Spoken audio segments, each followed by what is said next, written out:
We continue the shiur in Megillah. Now says there were three kings that actually ruled over the entire globe.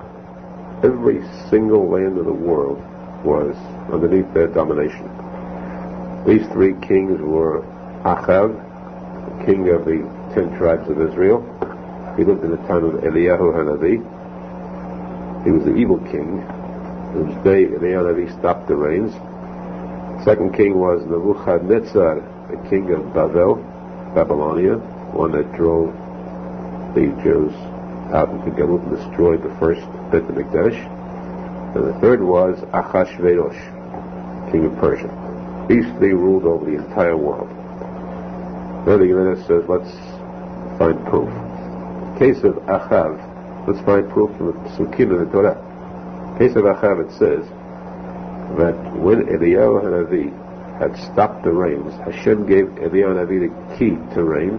There are three keys that are in the hands of Hashem only. No angel has power over these three. One is the key to birth for a child. One is the key to Tchiyat HaMetim, bringing a dead person back to life. The third is the key to rain. So, in this case, Eliyahu Hanavi was angry at the fact that the Jews were worshipping idols. He requested of Hashem to give him the key to rain, and Hashem granted this request. Since he had the key, which means the power over it, he halted all rain from the land of Israel. At that time, it got to a point of such a heavy famine. The Jews were suffering so from this famine that Achav became desperate. People were actually eating their own children.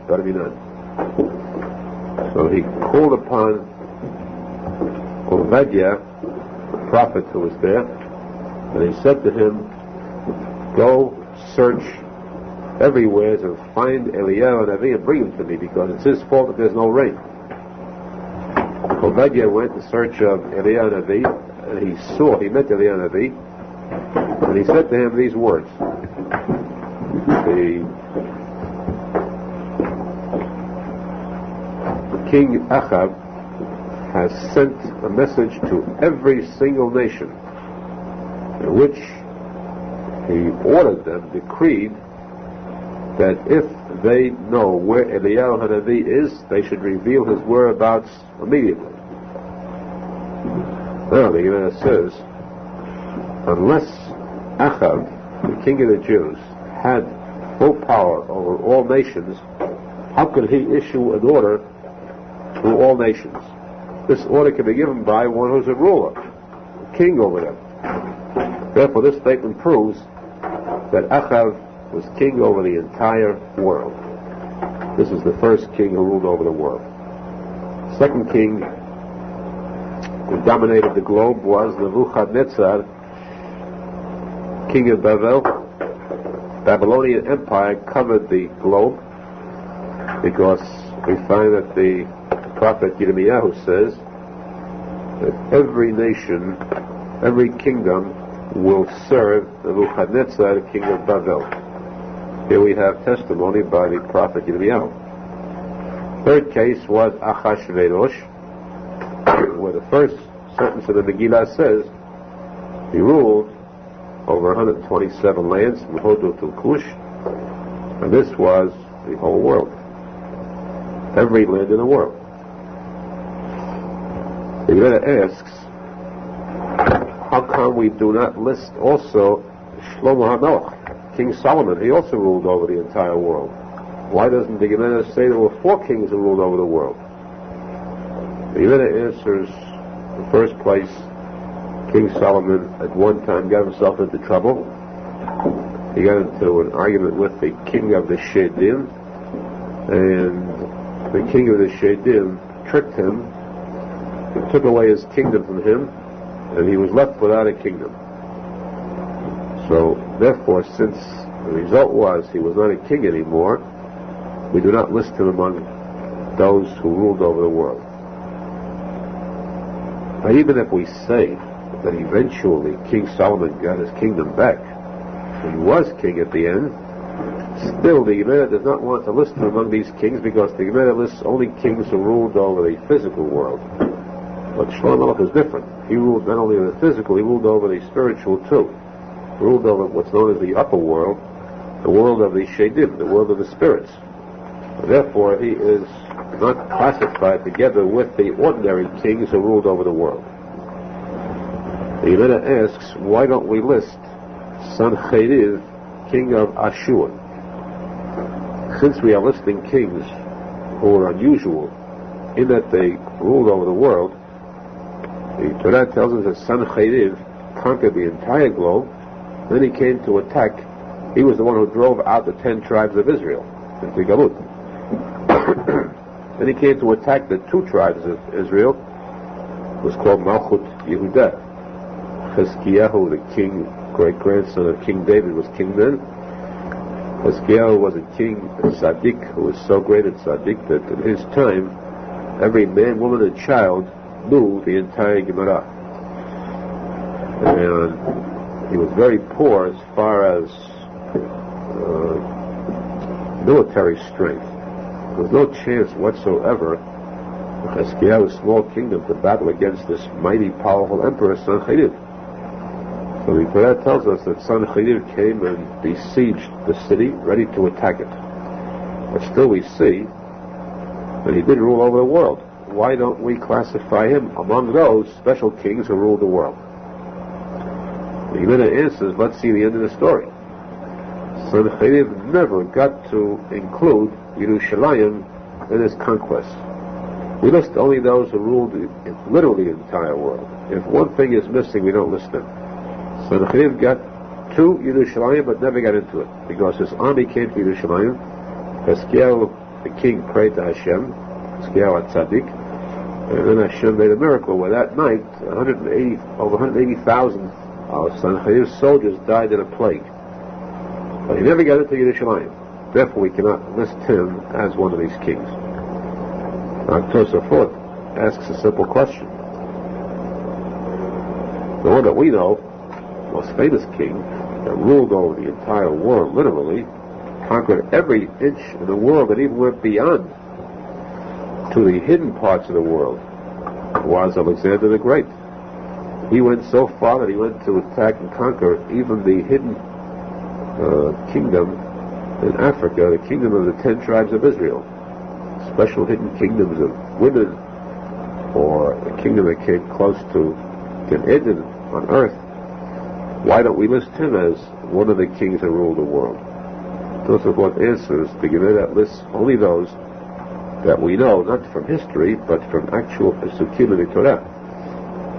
Alexander the Great lived during the second Bet HaMikdash, and we do not have the written Torah anymore. That's listed only in the oral Torah, the Gemara. That's why his name is not mentioned as one of them.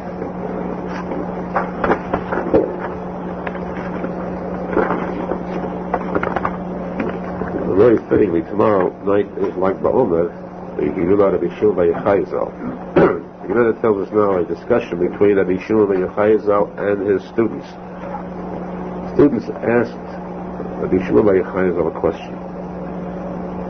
Why is it that the Jews had a decree of complete extermination against them in the time of Haman? Haman gave out a decree with the seal of Achashverosh that every single Jew in the world, throughout all the lands of Achashverosh, should be wiped out on this 13th day of Adar. Why did the Jews merit, why did they deserve such a harsh decree? What did they do to deserve this?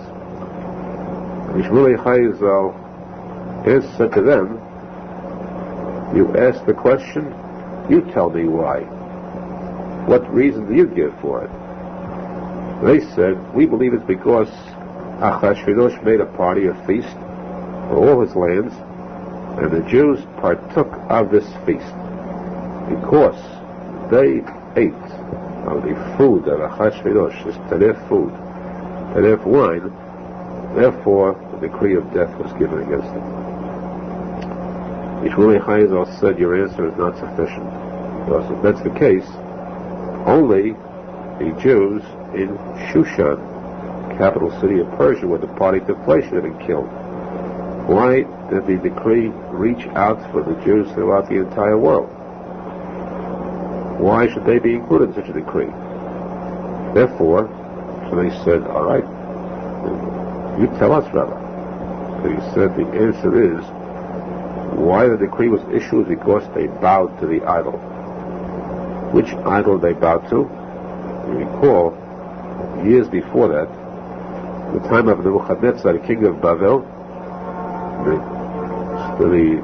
Torah in the book of Daniel, it says that the king Nebuchadnezzar built a tall idol, and his advisors told him, the advisors were jealous of Daniel and his three friends, Hananiah, Mishael, and Azariah. They knew that they were favorites of the king, and they knew that these were Jews.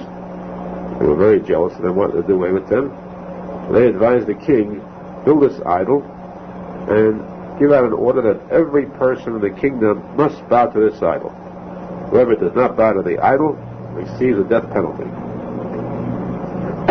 This way they figured these servants of these friends of Daniel would not bow to it. Daniel himself, of course, was exempt because he was so close to the king that he wasn't forced to do anything. At least these three friends, these three prophets, the friends of Daniel, at least they would be trapped. The king gave out the order, and everyone bowed except these three, Hananiah, Mishael, and Azariah. We even figured, now they have them. So get rid of them once and for all. The king summoned these three, and he told them, you were ordered to bow before the idol. Now, it's not the idea of the idol. If you are loyal to me, you must obey my order. And I cannot rescind an order. Once the king issues an order, it must be fulfilled. And the three said to Nebuchadnezzar, you are our king as far as our physical being is concerned. You can issue tax orders against us, labor, anything. But as far as our spirit is concerned, you and a dog are the same. The king heard this. He said, you deserve death by fire. You'll be thrown into a pit of fire and there be destroyed. The Zohar Kadosh says, what prompted these three to accept this death sentence? Because they thought of the fact that the days of 10 plagues in Egypt, when Hashem sent frogs, second plague, the Torah tells us that the frogs, they were frogs, but they were also messengers of Hashem. These frogs were aware of the fact they were actually carrying out an order by Hashem. They went into the homes of the Egyptians, and they even went into the burning ovens, because they had to cover every inch of ground in Egypt. So these frogs could go for the sake of Hashem's command. If they could go into burning ovens, we too could do it, should do it. Hashem's command is not to bow to idols. Therefore, we too will go into the pit of fire. And the Torah tells us, this is written in the prophets, the three of them were thrown into this pit of fire. Up in heaven, Hashem said to the angel Gabriel, he said, you go down and save them.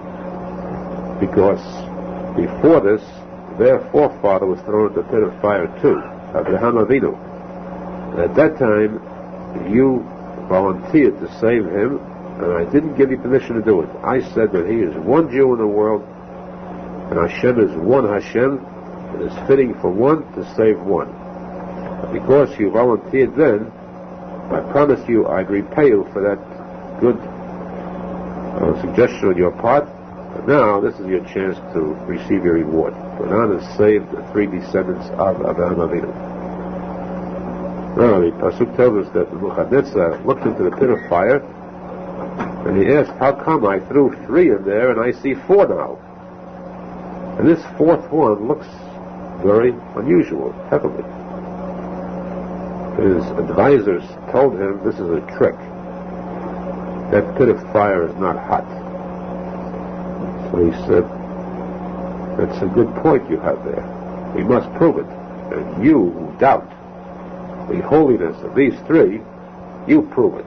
Go into that pit of fire. As they approached it, it was so hot, just when they approached it alone, they were consumed by the heat of this fire, and they were killed. From that time on, Nebuchadnezzar never questioned the greatness of Hananiah, Mishael, and Azariah, never dared to ask them to commit anything wrong against their religion. However, Rabbi Arizal said, since these three were the only ones who were willing to sacrifice themselves, not to bow to the idol, that means that the rest of the Jews did. Therefore, because they bowed to the idol, that's why the decree was given out for all Jews to be wiped out.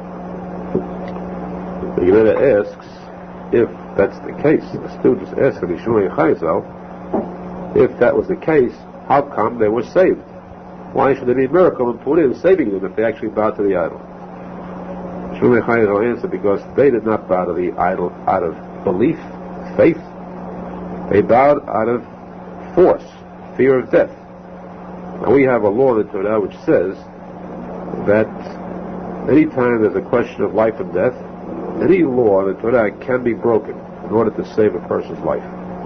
For example, a person's life is at stake, you can break Shabbat. You can eat on Kippur.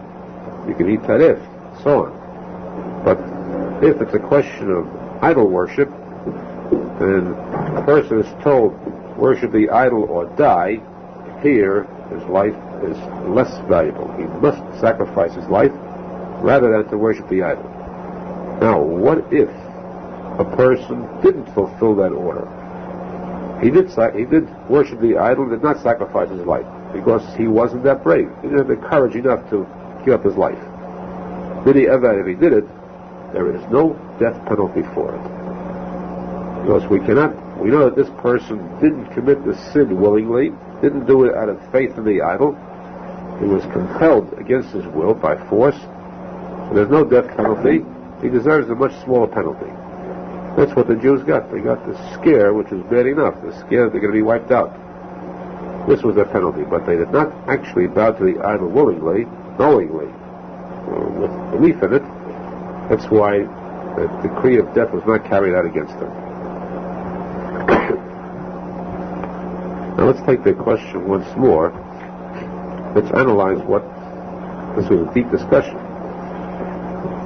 They asked Rabbi Arizal, why did the Jews receive this decree from heaven against them, a decree which said that every man, woman, and child shall die? The time of Haman. And Arizal answered, you tell me why. And they said, because they ate from the feast of Achashverosh. If they ask the question, that means they don't know the answer. The student asks a rabbi a question, he expects an answer. Why did Rabbi Arizal tell them, you give me the answer? They're the ones that are asking. How does he come and say, you tell me the answer? The point is that, of course, these students who asked the question came with a claim that where the question was put was obvious that they understood something but not completely. They felt that the Jews did deserve a penalty. They asked only, how come there was Kliyah? Kliyah means complete extermination of all Jews, men, women, and children. Why so much? In fact, they use that term, Kliyah, complete extermination. This is why the Shulchan asked them, you tell me why you believe that they deserve a partial penalty. What's your reasoning for partial penalty? In other words, not men, women, and children, at least all men deserve it. Well, they told the Shulchan the reason we believe they deserve a partial penalty, and it's for men alone because they ate from the feast of Achashverosh. They told me you're wrong even there, because in that case, only the men in the capital Shushan would deserve it, not the ones in other lands. Therefore, I'll give you the answer why it's the people in other lands too, why all Jews. Because of the fact that they worship this idol, but they did not have this penalty carried out against them, since they did not actually worship it willfully. In the Megillah, there we find the beginning of the story, where it says the king made a feast for 7 days. And it says on the 7th day, when the king had drunk his fill with wine, Then they got into a discussion about beauty of women. So the Gemara says, why does it say the seventh day? Why does the Megillah stress the word on the seventh day? The Gemara answers to show us, look at the difference between the elegance, the refinement of the Jew as a people compared to Goyim. Here, the Goyim celebrate. When the seventh day comes around, they're completely drunk. Their minds are not clear anymore. They start committing sins and crimes that are completely immoral. The Jew goes through 6 days of work, eating, whatever he does. The seventh day comes, that's the holiest day possible. Shabbat comes, it's completely holy. On Shabbat, he goes to Knis, and there he says words of praise, songs for Hashem, sacred. Now, what happened on the seventh day? The Chassidut got into a discussion with the ministers, prime ministers of the other kingdoms, and they started to discuss the beauty of women. Each one claimed that each certain country is one that produces the greatest degree of beauty. The Chassidut told them, no one compares to the beauty of Vashti, my queen. She is from the Castilian, different land, a certain section of Persia, and she has more beauty than any woman in any country on earth. So they said to him, fine, in this drunken stage, they lost their respect for the king. They would never dare to speak this way. So they said to him, we want proof. Show us. But we know that any woman dressed up in a bridal gown looks better than a woman who's not dressed up.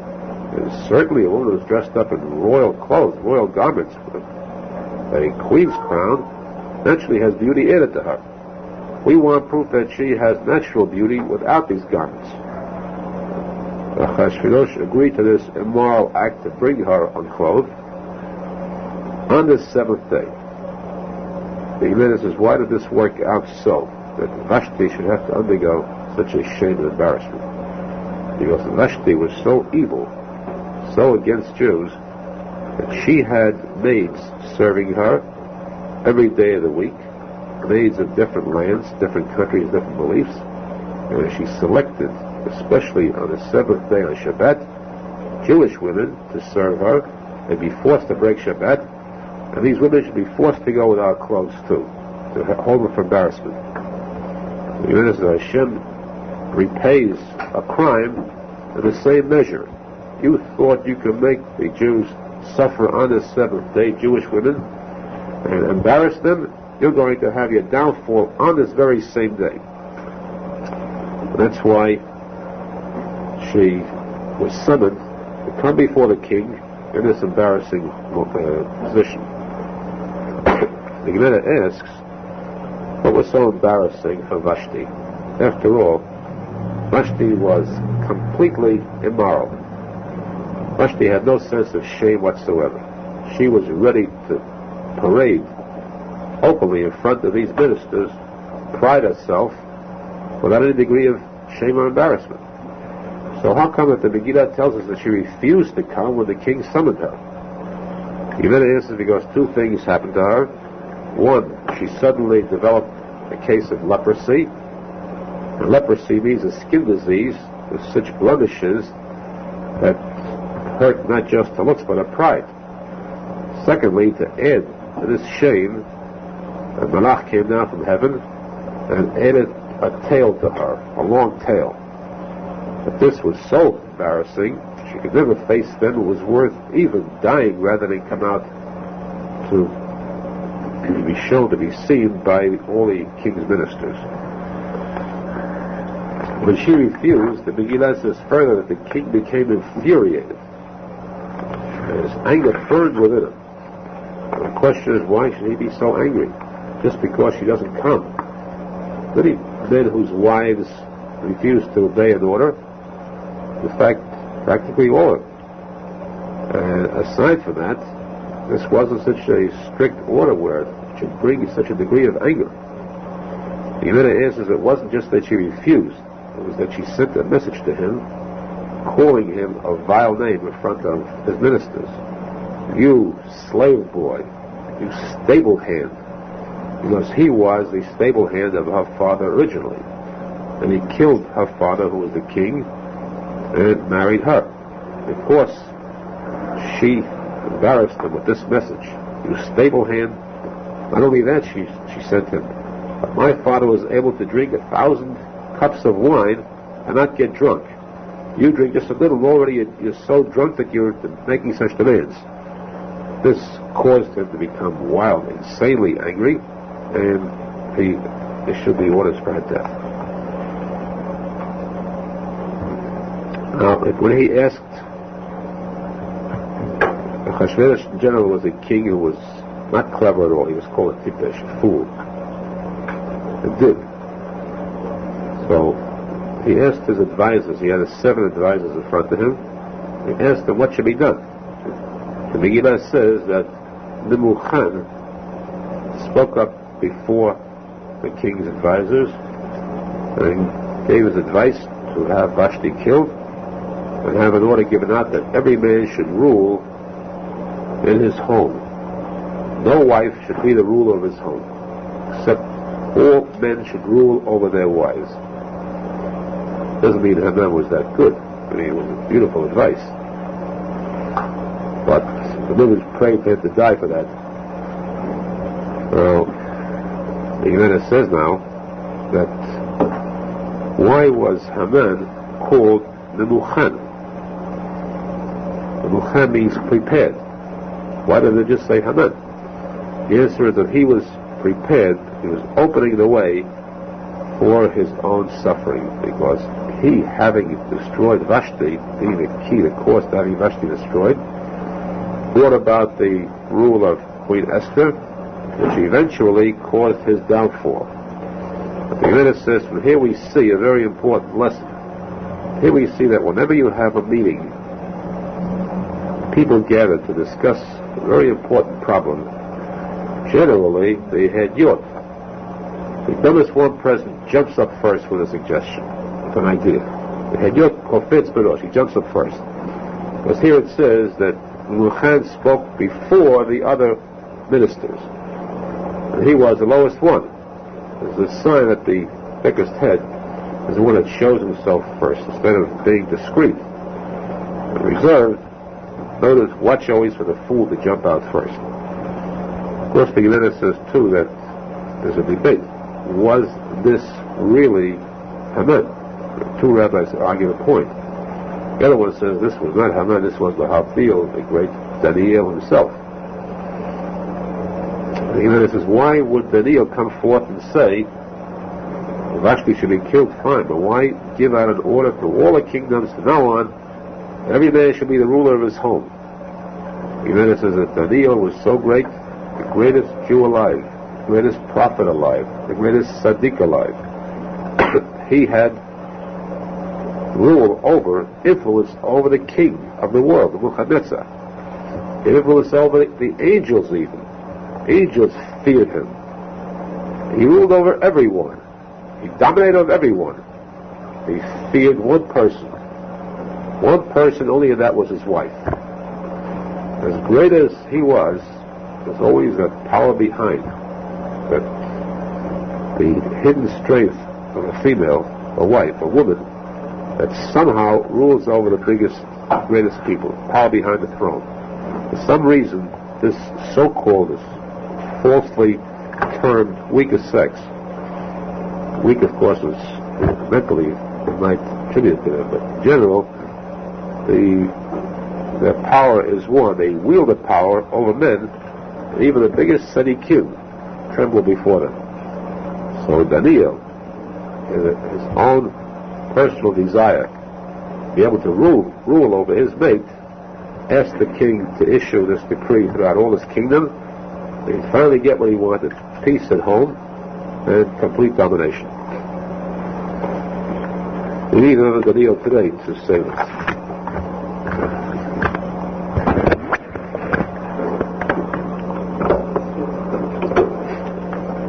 Now the Gemara says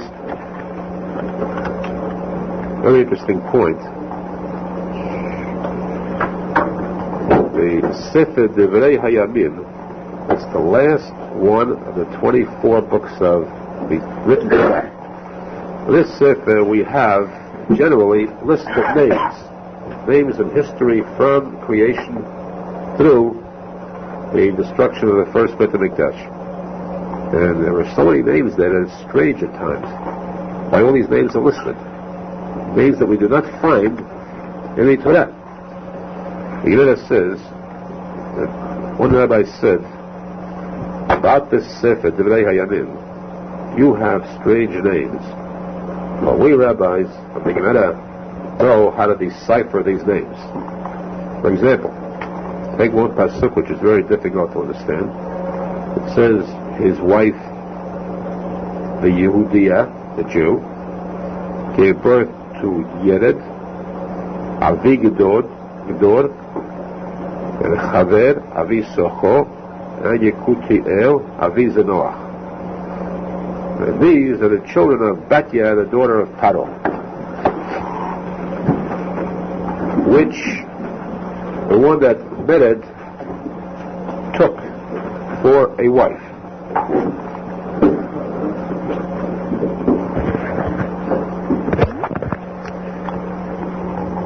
The Gemara says, now, let's analyze this pasuk carefully, and we'll see the message hidden in these words. Very deep message. First place, notice the pasuk began, and his wife, the Yehudiya, and then it says later, and these are the children of Batya, the daughter of Paro. So if her name is Batya, why do we call her Yehudiya? In the first place, the answer here is, if her name was Batya, why was she called Yehudiya, the Jew? And the word Yehudi, a Jew is called Yehudi because it has all the letters of Hashem's name. Yehuda, the words of Hashem, Yehudiya, is Yud Kei Vav Kei in it, which means that a Jew is one who is completely holy. When is he called a Jew? For what? One who denies faith in Avodah Zarah and believes implicitly in Hashem, that person is called with Hashem's name, Yehudiya. Therefore, since Batya Bat Paro, at this moment, she came down the Nile River, and so she came there to wash. What did she come to wash for? She came to Milah, the mikveh there, to purify herself from Avodah Zarah and to adopt complete faith in Hashem as a giyudah, to convert. Therefore, once she came there to convert, it means she dropped all belief in Avodah Zarah. She was now called Yehudiya. Batya, the daughter of Paro, but also Yehudiya, complete Jewess. Now, the next point is, it says that she gave birth. His wife, we didn't get to whose wife yet. His wife, Yehudiya, we now know it's Batya, gave birth to Yered. You know, she didn't give birth. She saved Moshe Rabbeinu, and she raised him in her home, in the palace. Why does it say Yalda? She gave birth. The Gemara says this again teaches us that anybody who adopts an orphan and raises that orphan gets complete credit as though they actually gave birth to that child. The mitzvah of adopting an orphan is as great as adopting and raising, not just adopting, but raising an orphan. Boy or girl, yatom or yatoma, either one, raising him or her in his house, the Torah considers it as though this person gave birth to that orphan. Because here the Torah itself uses the word Yalda, gave birth, which isn't true. The Torah would not say something which isn't true. The answer is that it is considered exactly as though this person gave birth to that orphan, and you can use the word gave birth to. Therefore, you know that Yered is Moshe Rabbeinu. This Batya gave birth to Yered. Why is Moshe Rabbeinu called Yered? Yered means to go down, to bring down. Of course, in the days of Moshe Rabbeinu, they came down from heaven, the man for the Jews, therefore he is called Yered. Now why is he called Avi Gedor, Avi Socho, and Avi Zenoach? Chaver, many more names. He explains Gedor means a geder, a fence. because he built a fence around the Jews not to allow them to be harmed and destroyed. Chaver chibur means to attach, to tie, to bind, because he bound the Jews to Hashem, tied them, brought them close to Hashem. Sukkah, because he was like a sukkah, covering, a cloud of protection over the Jews. Yuputi el, tikva means hope. Kel, hope to Hashem, because in his days the Jews continually hoped and prayed to Hashem. That the Tefillot were constant under his leadership, that again brought them close to Hashem through their prayers. Zenoach means to remove. He removed the sins of the Jews. In his prayers he got their sins forgiven. 3 times we find the word Avi. Avi means father of. Avi Gidor, Avi Sukkah, Avi Zenoach, because he was the father of Chokhmah, the leader in Chokhmah, the leader in Torah, and the leader in prophecy, the Niyut. Then the end of the pasuk says, and these are the children of Batya, the daughter of Paro, whom Mered took for a wife. Now, who's Mered? We know that Kalev is the one that married Batya, the daughter of Paro.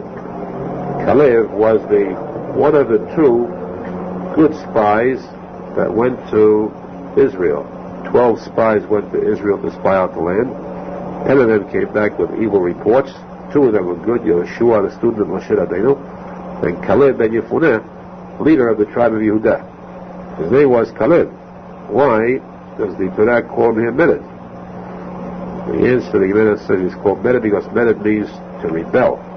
Just as he rebelled against the spies, therefore he's called Mered. So Hashem said it is fitting that one who rebelled against evil should marry another one who rebelled against evil too. She rebelled against the idols of her father, house of Paro. So this is a perfect match, a fitting match that let this one who rebelled b'kedusha, holiness, against the spies who were evil, to marry Batya, the daughter of Paro, who rebelled against her father's idols. These are the secret messages that are mentioned, that are included in those coded words in Divrei Hayamim. Now we return again to the statements in the Megillah, where it says that Esther, speaking about her history of her life, says she had no father and mother. She was an orphan because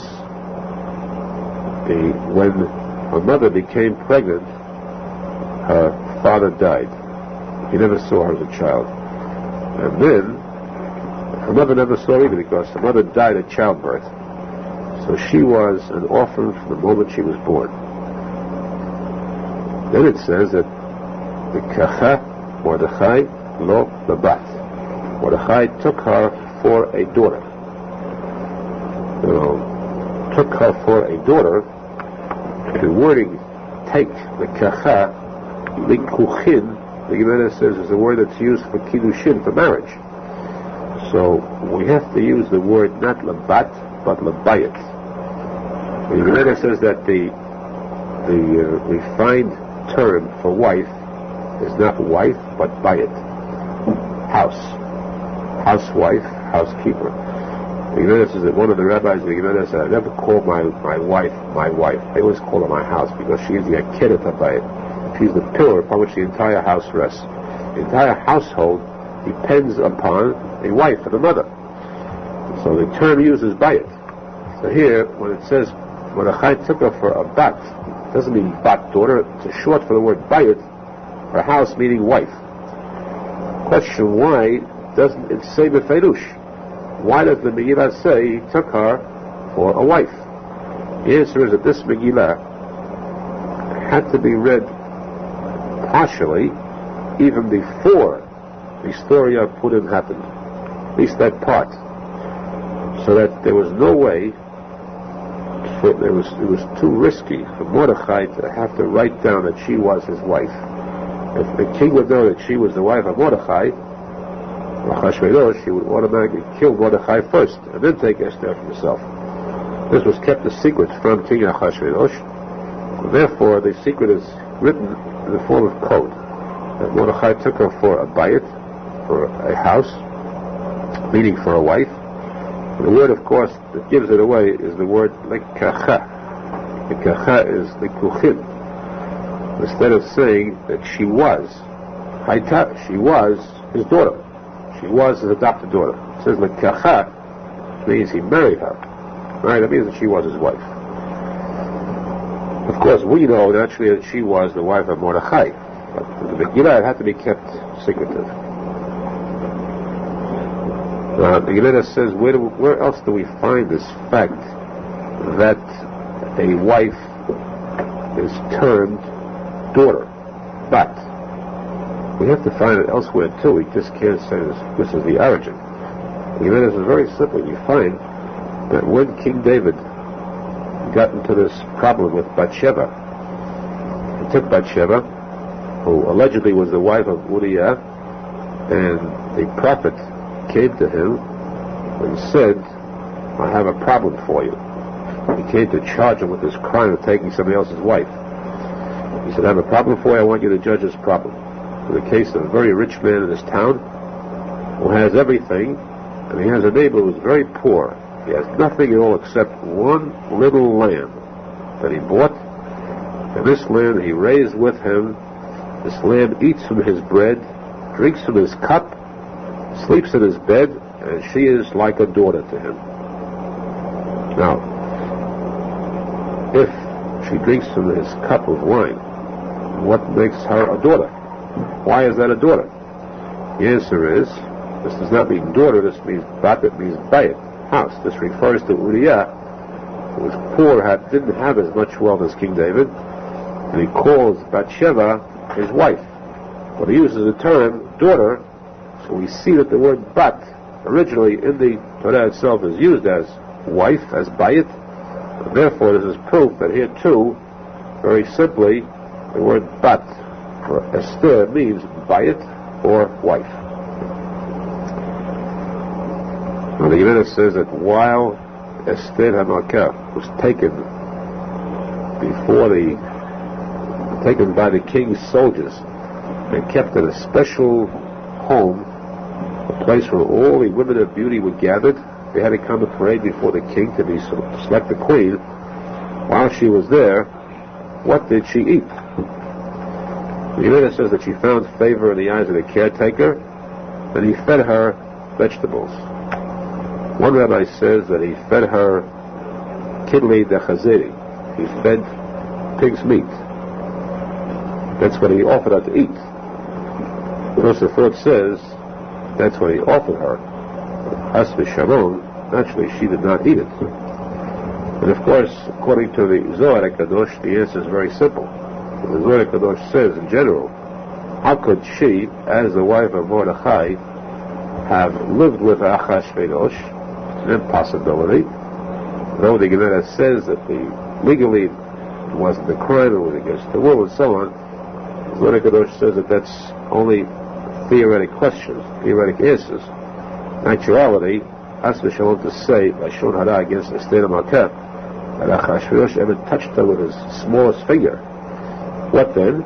There was a Shedah, a female spirit in the form of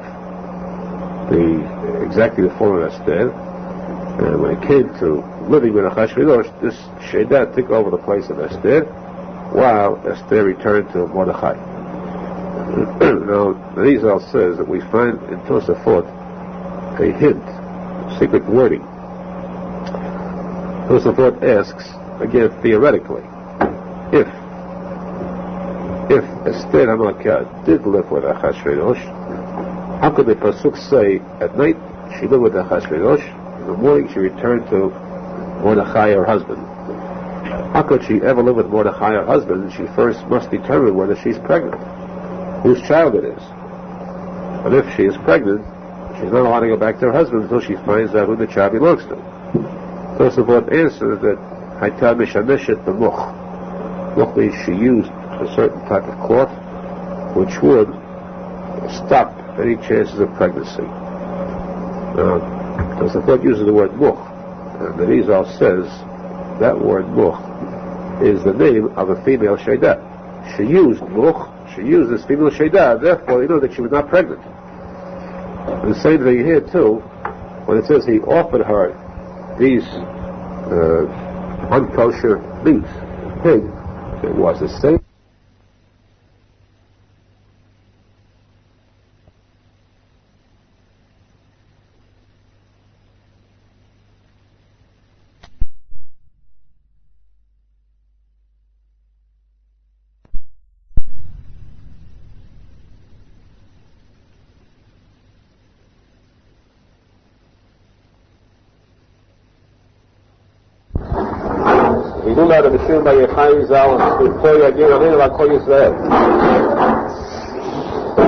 The main highlight of the Megillah is, the Arizal says, to speak words about Rabbi Shimon ben Arizal, and especially words that Shimon ben Arizal himself said. We know that Rabbi Arizal, Rabbi Nachman ben Simcha Zal, is the Gematria Rabbi Shimon ben Arizal. It means that there is not just a direct connection, but an actual oneness between both. And in these words, the preface to the Rabbi Arizal's second Likutei Moharan, we see this brought out very clearly.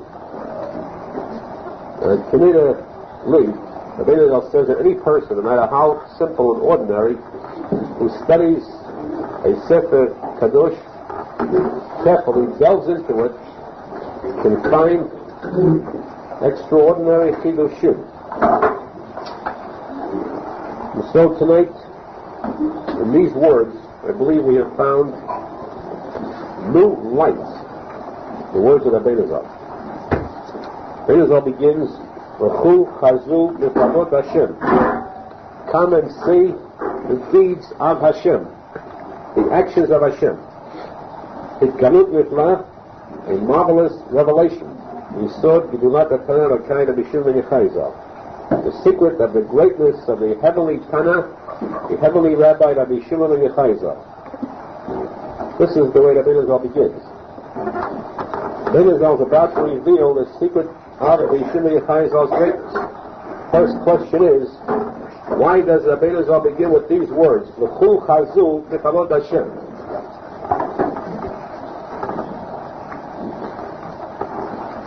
Come and see the actions of Hashem.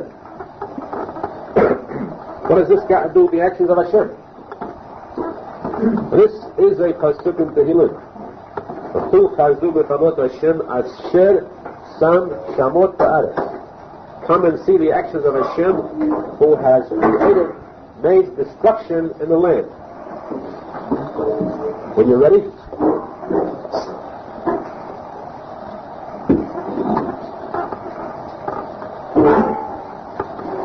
One of the Hashem asks, how can we say the actions of Hashem who made destruction? The word Hashem, this name of Hashem is Hashem of Chesed, of kindness. Not the word that's used for vengeance or din. Therefore the Gemara says, we must change the word shamot. Come and see the deeds of Hashem, Asher Sam Shemot Baretz. Hashem who made names in this world. Every item in existence has a name. Every person has a name. Hashem placed these names upon these people. How?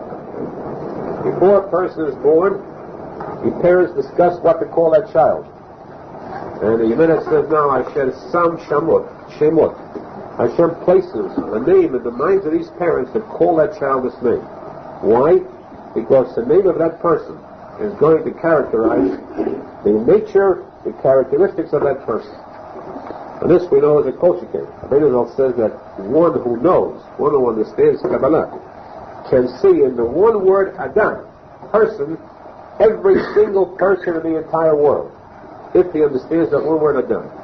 So posek and surely that in a person's name there can surely be found the truth about the nature and character of that person.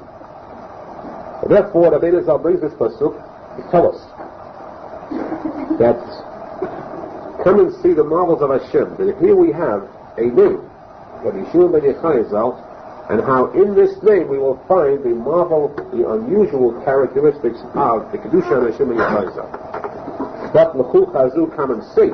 No, that you can ask this name is very common. Kama Shimon ika bashuka. There are thousands of people of Jews with the name Shimon also. The answer that Arizal says is that a person is given a name and Hashem knows the future, but a person is not guided or impelled by his mazal. The smallest person with the worst mazal, through his own bechira, his own free choice, to become the biggest tzadik. And this is the case of Rabbi Shimon ben Yochai, who rose to such a great stature.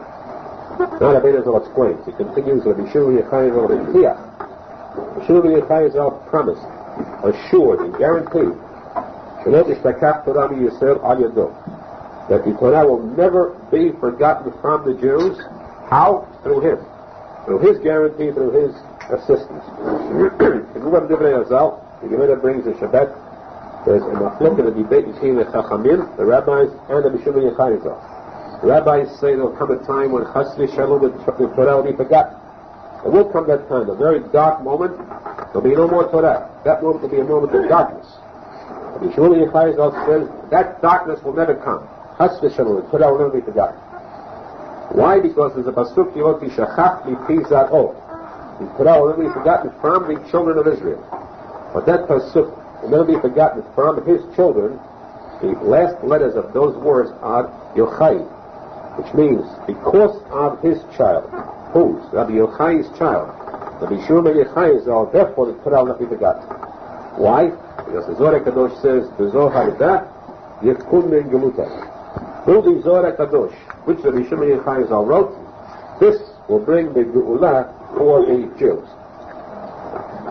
The word Zohar is light. The Zohar Kadosh says, as according to the Gemara, if not for the Torah, this entire world, the entire universe, in heaven and earth will become destroyed. There must be a Torah, otherwise there is no creation. The moment the Torah stops, Chas v'Shalom, everything disappears. So if there come a time when there be no Torah, it will be forgotten, that means this is the end of all creation. The Reishit Bara Elokim, Reishit is the letters Aleph, Taf, Reish, Shin, Bet, Yud. That means Or Torah. The Torah light of Rabbi Shimon ben Yochai is what Bara continually creates now, keeps this creation in being of the heavens and the earth. Through the light of Rabbi Shimon ben Yochai's Torah. Which light is that? That's the light of the Zohar. Now, Rabbi Arizal says that the word shikha means to forget. Shikha is synonymous. It means the same as death, the same as darkness, and the same as galut. On the contrary, the word zikaron, memory, to remember, is the same as life, the same as light, and the same as geula. And therefore, Rabbi Shimon ben Yochai said, this will never be the Torah forgotten, because it will be remembered. Why? Since the Zohar HaKadosh, HaZohar is the opposite of Shikha. Shikha is the letters HaChoshech, the darkness. That's forgetfulness. HaZohar is the light, the opposite, which means remembrance, and just as darkness means Galut, so does HaZohar, the light, means Geula. So through this light of Rabbi Shimon ben Yochai's Torah, the Jews will come out of Galut and be zochet to the Geula. Arizal adds, though, the Da should know that what we said until now was a remez, a hint of the son of Rabbi Yochai Zal, Rabbi Shimon ben Yochai Zal. There is also a pasuk in which there is hinted the name of Rabbi Shimon himself. Da ki atana kadosh Rabbi Shimon hu b'china ir v'kadish min shmaya nachit. There's a pasuk in Bnei which says malach, ir. Ir means a malach, or one who is constantly awake. The Kaddish and holy Mishmaya Nachit descended from heaven. The first letters of these words are Rabbi Shimon. So in this sentence, the Arizal says we find in Asher Tevot the first letters symbolizing the name of Rabbi Shimon Yochai. What is the connection of this statement with what we said before? Why does the Arizal bring seemingly out of the clear blue, a pasuk, true. The name of the Shulchan Aruch is the first letters of the Shulchan Aruch. But what is the connection here? And if we study that carefully, we find something extremely amazing. The word ir, awake, means alive, constantly alive. A tzadik emet never dies. He's always alive. Even when he passes away, he continues to live. Tzadik after his death is called chai, alive. Kaddish and holy, that's the Tana of the Kai of the Shemaya Arizal, min shemaya nachim, came down from heaven. To come down from heaven, you must first go up to heaven. And we find that there is a pasuk similar to this, these words, Bi ala shamayim vayera. Who went up to heaven and came down? This was Moshe Rabbeinu. And he came down with the luchot, the 2 tablets. He brought the Torah to the Jews. Now, we find that the Shulchan Aruch is mentioned in the Zohar Kadosh as having reached the Madrigah, the level of Moshe Rabbeinu. Which level? The level of Moshe Rabbeinu coming down the second time with the second tablets. The first tablets were broken. They did not remain for the Jews. That's like Shikha. The second tablets which remain, which the Jews have and will continue to have, that Madrigah of the Shulchan Aruch reached. Rabbi Nachman says, Shulchan Aruch in the Kaddish means Shemaya Nachim. He descended from heaven, the same as Moshe Rabbeinu. He brought with him his Matan Torah. His giving us the Torah, the Zohar Kadosh, is one that shall always remain. The same Madriga as Moshe Rabbeinu. Now we understand too. Rabbi Nachman finishes with these words, the Achshad, and now, Nachal Loveh and Kol Chachma. Now Rabbi Nachman, this is added to the Shulchan Aruch. The Achshad, now when the time, the moment of Geula is here. What is this addition? This is the vital combination of Torah and Tefillah. The Shulchan Aruch, we said, is the symbol of Torah. Through him, we still have the Torah, and we will always have it. Rabbi Nachman adds to this, that with Torah alone, today we cannot get to the Geula. Because a person can study Torah and learn Torah and find too many barriers and too many objections, too many difficulties in trying to fulfill the mitzvot of the Torah. There is so much opposition now, so much hatred against religion, against ones who want to be religious, against ones who want to fulfill the Torah, and a person today with the knowledge of Torah alone can be so oppressed, actually crushed, Chassidut. Menachem says there's one thing he must do. He himself is incapable of carrying out these mitzvot. He must resort to the key, which is Tefillah. Tefillah, prayer, and Itbodedut. Through this, a person can then bring on the help, the assistance from heaven. Menachem's key was Tefillah. And we see now these words, we dealt with this revelation. Because Rabbi Nachman said that the Shulchan Aruch was Mishmaya Nachim, the same as Moshe Rabbeinu. Rabbi Nachman too is the Gematria of the Shulchan Aruch, and therefore also in the category of Moshe Rabbeinu. We need this combination of both, Torah and Tefillah, and the Shulchan Aruch and Rabbi Nachman, because the Zohar Kadosh says that Moshe Rabbeinu and Yosef HaTzadik and David HaMelech, when his Talek passed away on Shabbat. That means they rose up to heaven on Shabbat. This elevation, Shabbat, is the symbol of Yom Shekulo Shabbat, the Geula, Biat HaMashiach, a new world where Mashiach comes. When can we have Mashiach? When we have the combination of these three. The Zohar Kadosh says, why these three? Is it all hidden in the letter Aleph? The letter Aleph is a Vav, and 2 Yuds, one on each side. This comprises the letter Aleph. The Vav stands for the third letter of Hashem's name, which is Ze'er Amtin, which is Moshe Rabbeinu.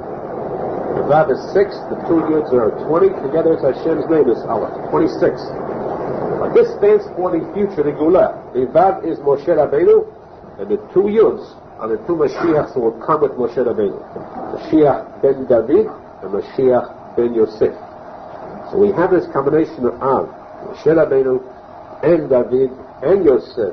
These three combined, Zohar Kadosh says, the Gematria Tefillah, prayer. When you have these three, then you have Tefillah. And therefore, Rabbi Arizal too, this will bring about the Geula. Rabbi Arizal's name is Kolel. The gematria, these three. Moshe Rabbeinu, Yosef tzadik, and David Noah. Rabbi Arizal begematria tefillah with the Kolel. And therefore, Rabbi Arizal said, now, Nachal Levein Kol Chachma. This is the Bechina of Moshe Rabbeinu, together with the two Mashiachs, with this, with Rabbi Shimon Yochai Zal's Zohar Kadosh, and Rabbi Arizal's stressing in his Rav Tefillah. Combining these two, we are certain that when there's a chut, the prat now, the night of Lag BaOmer, Shimon Yochai Zal's Hilula, well, this means the Hilula of Rabbi Arizal too is combination, because both are Chai, both were historic on the 18th day of the month, and Chai, both are alive.